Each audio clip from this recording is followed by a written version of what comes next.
Hello again, everyone, and welcome back to What Everyone Should Know About Health. I'm Glyn Douglas, and I'm joined again with my colleague, Dr. Elizabeth Hughes. Good morning, Elizabeth. Good morning. Good afternoon for you. Elizabeth, one subject that we forgot to mention in previous videos was the medication hydroxychloroquine, which obviously we're advised is that supported with an increase in zinc intake. Maybe today, before we go on to talk about the other subjects that we've got planned, that you could just really touch on it is a pharmaceutical drug, or anything else that you feel that people may be able to take down that line that may be of benefit to them if they have a virus or if they have COVID-19. Okay. I'd love to talk about this. So hydroxychloroquine, just a little history, is a medication used for malaria. Now, it's important to understand that malaria is extremely different from a viral infection. Malaria is not a viral infection, so hydroxychloroquine can't be considered a treatment for any virus. It just so happens that hydroxychloroquine happens to have some anti-inflammatory effects that can help suppress overactive immune systems, and occasionally it's used for that as well. Now, in the case of the coronavirus, it is thought that hydroxychloroquine prevents the virus from replicating, as does zinc. Zinc is supposed to help the virus not replicate. But these two things do nothing to prevent you from contracting a virus of any sort. They do nothing to neutralize the virus. They are thought to help only if you have an active infection with the virus. And I must say, there is more and more evidence that hydroxychloroquine actually does not help, that original studies were not conducted appropriately and had a bias, and it may be that hydroxychloroquine doesn't make any difference at all. I have not seen any studies on zinc, but zinc is almost certainly less toxic than taking hydroxychloroquine. And that's because hydroxychloroquine can have effects on your heart to change your heart rhythm. So anyone who is currently on medication or has an irregular heart rhythm should not be taking hydroxychloroquine just because it's not safe. When you combine hydroxychloroquine with another medication, azithromycin, again, azithromycin it's another antibacterial. It's not for the virus. It was designed to treat viral bacterial infections. But people were taking azithromycin and hydroxychloroquine together. Both of them change the heart rhythm in the same way and compounded. It's being led to different heart rhythm abnormalities. So they're dangerous to take if you don't, they're dangerous and unhelpful ultimately. So do not take hydroxychloroquine thinking it's going to protect you. It has a much higher likelihood of causing you problems than it does to protect you. I think that my retort to that would be that, as we mentioned earlier, my favourite and chosen subject is the power of the mind, and now you can obviously use that in your favour. But obviously, tying that in with my other favourite subject, like yours, is natural healing. You know, sort of at the end of the day, there are so many things that people can do. When we talk about building the immune system, that's all done naturally. There is obviously one ingredient in hydroxychloroquine, which is obviously quinine. And quinine you will get from drinking tonic water. So you can actually get probably the major beneficial ingredient from that particular medication. You can actually take naturally just by adding a glass of tonic water, and to that, if you wish, the occasional gin. Yes. We'll call it an occasional gin, but yeah, so your gin and tonic drinkers have probably not done themselves any harm in the first place anyway. Again, I know I have a habit of saying this, talking of future videos. You mentioned there, obviously, bacterial infections. the difference between a bacterial infection and a viral infection. Obviously, in our normal teachings at what everyone should know about health, we wanted to talk about antibiotics, but maybe we'll cover that at a later stage as well. You did obviously mention the anti-inflammatory effects. I think you and I both know that previous videos we've talked about stress. I think most of our viewers see stress or the word stress as, oh my God, I've got a problem, or there's something wrong, and I am stressed in general with my lifestyle. The two stresses that you and I normally talk about outside of that from a medical point of view is obviously oxidative stress and inflammatory stress. And when we go back to teaching people how they can look after themselves in a natural way, to obviously reduce oxidative and inflammatory stress has to be your first goal. 90% of any illness is going to be caused by that, and it's something that is not something that people talk about on a regular basis, but we are going to talk about it. So just for today then, herd immunity, social distancing, and the effects of lockdown. Yes. Oh, and can I bring up some death certificates? Oh, please do. Yeah. Let's start with the bad news then. Let's talk death certificates first, shall we? Okay. So death certificates. There's a specific way that death certificates need to be filled out. And, you know, most people haven't filled out death certificates. I'm one of them. So when a death certificate is filled out, the first thing that you're supposed to list as cause of death is the immediate reason in the moment that a person died. What caused the death? So, for instance, if a person has massive blood loss, you would list, blood loss as the cause of death. And it does not matter if the person was in an accident, a car accident, or was shot, or had a problem in surgery. Blood loss is listed as the cause of death. The same thing happens if a person has respiratory failure, that their lungs they cannot get in enough oxygen. And so this does not matter if a person has pneumonia, or if they have an asthma attack, or if they have coronavirus. It doesn't matter. Your main cause of death should be the event that occurred right at the time of death.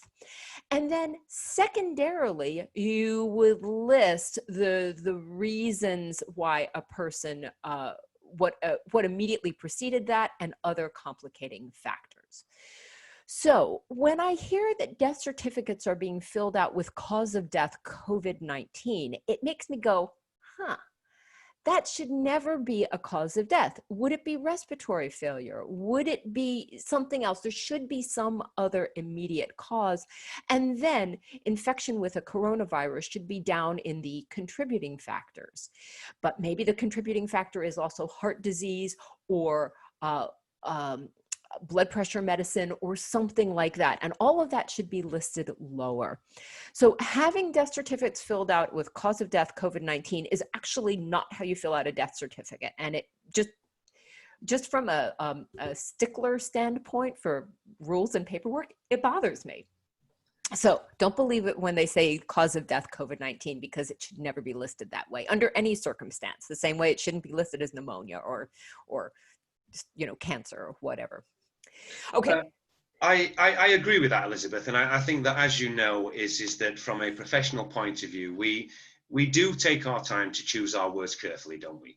I think the statement you've just made there really sort of backs up. If you remember in a previous video, I mentioned Andrew Mather of Peerless Reads, who has listed all government figures. And if you believe what you read in the press, which I know most people don't anyway, you can actually look at the words that they use very carefully. I mean, I've just written that down there, is that, there's been another 834 deaths associated to or linked to COVID-19. I won't say any more than that. Let's just leave it at there. So let's move on to herd immunity then. Yes. We're trying to do the best we can here to provide people with all the details and all the facts, and they can put together this jigsaw puzzle themselves. But you and I both know that if we had been, and I'm quite happy to actually state this fact, if you and I had been the health secretary of America and the United Kingdom side by side, the conversation you and I would have been having is right from day one. We know the best way to deal with this, Elizabeth, don't we? Herd immunity. Yes. So over to you just to give us a quick medical explanation of what herd immunity is. Yeah, thank you. So if you go and Google herd immunity, which I did recently just to get a sense of what's out there, you will read something along the lines of herd immunity happens only when a sufficient number of people have been vaccinated against an illness. And that's not true. Herd immunity happens when a sufficient number of people in a population or a group of animals, hence the term herd, have natural immunity or have immunity to a specific illness. And the idea behind that is if, let's say, 90% of people are immune to a common cold because they've been exposed and they have produced some antibodies, maybe they had a mild infection, maybe they had no infection and just built the antibodies themselves, they cannot pass it on easily.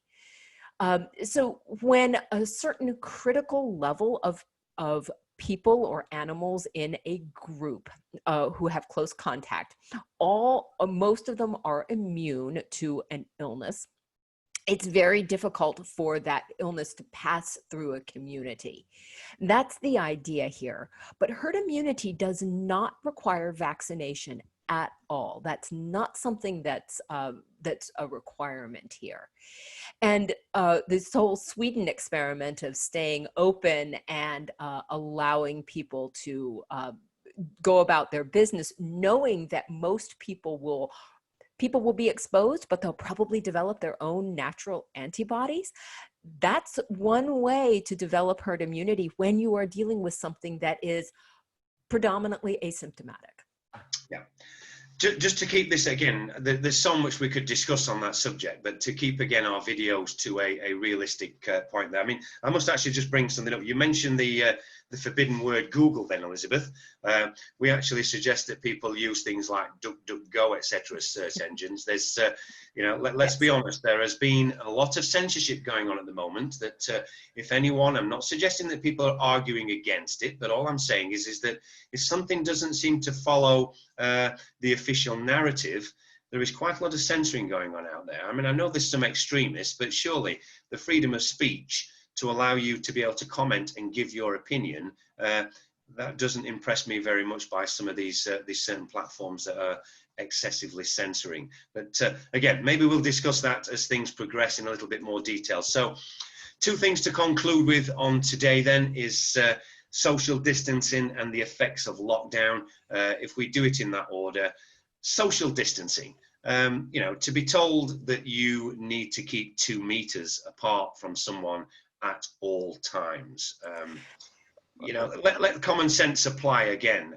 As you said before, you're a surgeon, you're wearing a mask, you've actually opened someone up and you're going to sneeze. Absolutely right. Turn away, keep your distance, keep your mask on, and don't put any germs directly inside of that person. But do you really believe that keeping 2 meters apart, which doesn't really work because, as you know, it depends where you are.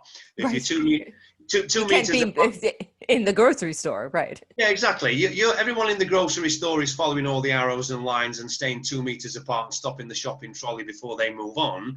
And all the operatives in the store just walk past and bump into you or fill the shelves. But anyway, I don't want ever to really sort of apply too much, let's call it sarcasm. But yeah, let's just look at the realities of, is there a benefit in the prevention or spread of this or any other virus by applying social distancing?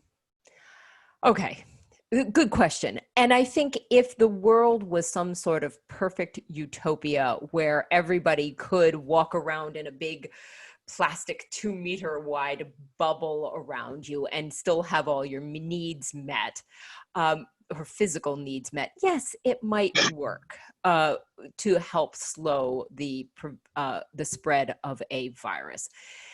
From practical purposes, though, air circulates around. I don't know that it makes much actual difference. And my bigger concern with social distancing and the effects of lockdown is that we, and I've seen this in my own life, we as people are now viewing other people as agents of mass destruction, which is just horrible. That isolation, that feeling that someone else could hurt you, all leads to stress, all leads to fear that is probably weakening your immune system more.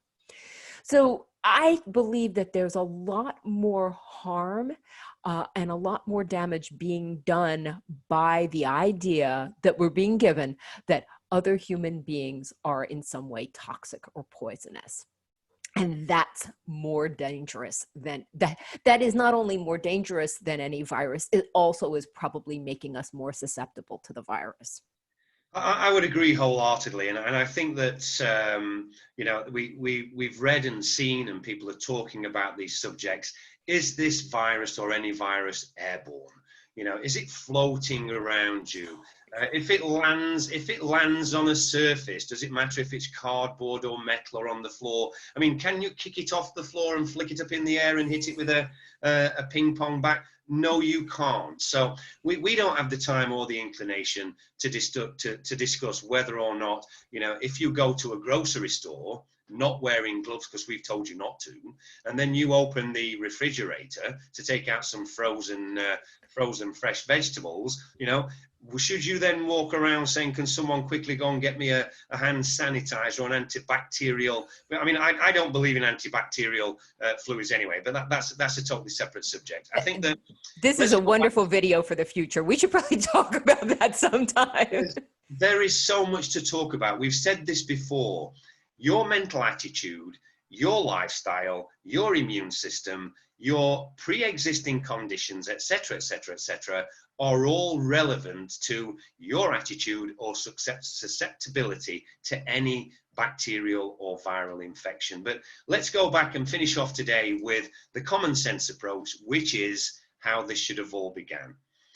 If you have flu and your elderly mother is maybe suffering from some form of cancer or heart disease or some serious illness or type 2 diabetes, you name it, and you've got the flu, self-isolate. No more, no less. That's all that is required. I think that, I don't know how old you are, Elizabeth, and I'm not going to ask you, but at 59 years of age, I think, or 59 years old, whichever you prefer, there's something called common sense. And I think that if common sense was applied all day, every day, particularly in circumstances like this global pandemic, global issue as well, you still have to apply common sense. And just remember, you've heard the saying gut instinct, so it's there for a reason. What is your gut telling you to do? Shall I go and visit someone today while I've got symptoms that make me feel like I can't get out of bed? No, because there is a possibility you may pass it on from them. But I think that we've made our point on those two notes. The one thing that I'd like to finish with today then is the effects of this lockdown. It's disastrous, isn't it? I think that we've covered really the areas of how you should and should not act in general, but the absolute mental effect, torture, stress, depression, and that's going to bring me on to a final subject today to introduce us into our next guest for the next series. But Elizabeth, the effects of lockdown, disastrous.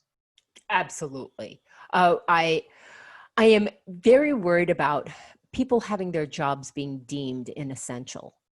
Like, I think that you're not essential. I think that as a subconscious message is horrifying. The fact that I can't get together with my brother, see my nieces because I'm supposed to be locked down. My mother lives in a retirement community, and we're not allowed to visit her, and we do not literally know when we'll be able to do that again. This this isolation is stressful, and we'll talk about that later.